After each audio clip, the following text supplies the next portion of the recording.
Control of respiration. The nervous system controls the rate of the ventilation by adjusting the rate and depths of breathing in order to meet the demands of the body. Thus, arterial blood oxygen concentrations and carbon dioxide concentrations are hardly altered, even during strenuous exercise.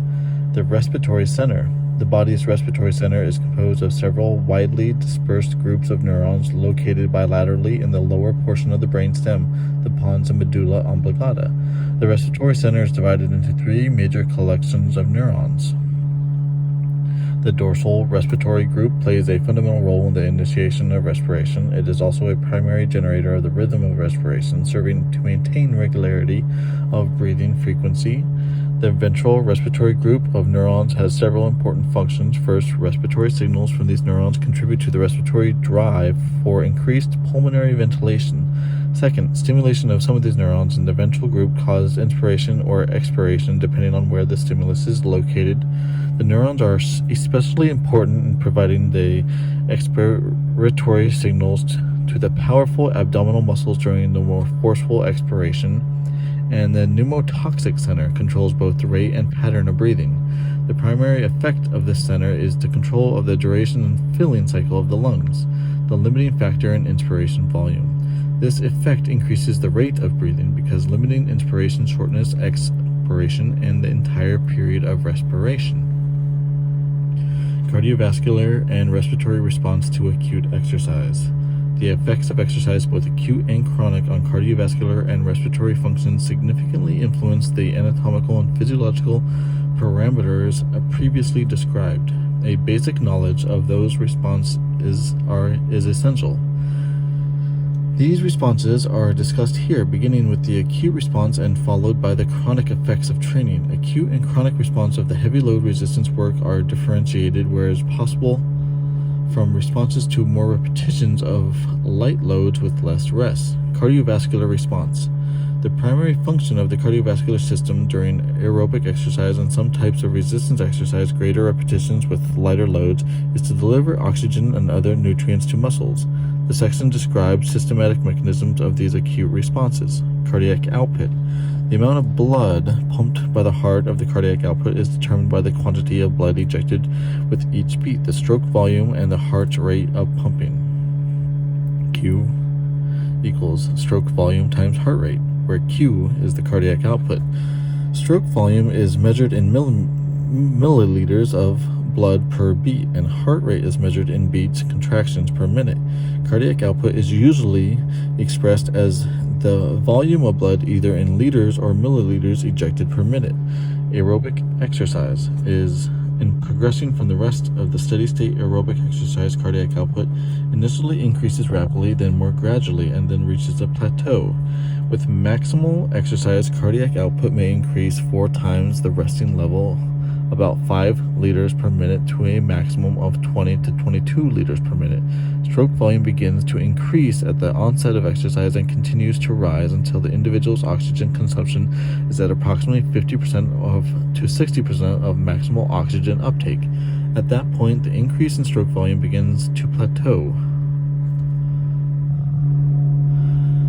College-age men have maximum stroke rate volumes averaging between 100 and 115 millimoles of blood per beat. Maximal stroke volume for college-age women are approximately 25% less, owing to smaller average body size. Resistance exercise.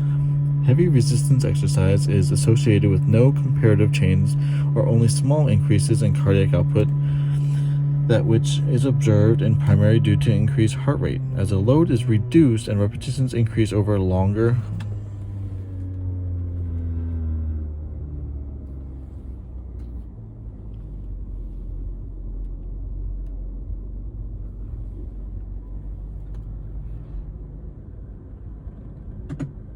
cardiac output may respond more similarly to that observed with aerobic exercise, although generally to a somewhat smaller degree. Stroke volume. 2 physiological mechanisms are responsible for the regulation of stroke volume. The first is a consequence of the end diastolic volume, or volume of blood available to be pumped by the left ventricle at the end of the filling phase, or diastole. The second means is through the action of epinephrine and norepinephrine, hormones of the sympathetic nervous system, catecholamines, which also produce a more forceful ventricular contraction and generate greater systolic emptying of the heart. Aerobic exercise. With aerobic exercise, venous return, the amount of blood returning to the heart, is increased, and thus end diastolic volume is significantly increased. With the increased volume of the myocardial fibrils becoming more stretched than at rest, which results in a more forceful contraction, that is, an increase in force of systolic ejection and greater cardiac emptying. This phenomenon, the Frank-Starling mechanism, described in formal terms, states that the force of contraction is a function of the length of the fibers of the muscle wall. Furthermore, this increase in cardiac emptying is characterized by an increase in ejection fraction, the fraction of the end diastolic volume ejected from the heart. In addition, and also at the onset of exercise, or even with the anticipation of exercise, sympathetic stimulation increases myocardial contraction and consequently increases stroke volume.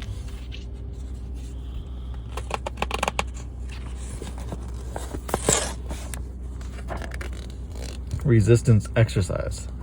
As with cardiac output, the intensity of the effort of resistance work is important to the acute response of stroke volume. Heavy resistance work is associated with no change in stroke volume or even a decrease in the value. Particularly, very high intra-abdominal and intrathoracic pressures develop during the lift, limiting venous return and thus reducing end diastolic volume. Superimposition of the Valsalva maneuver, straining against a closed glottis, can further elevate these pressures and further limit venous return. See Valsalva maneuver, page 126. As load is reduced, the response again can become more similar to that of aerobic exercise.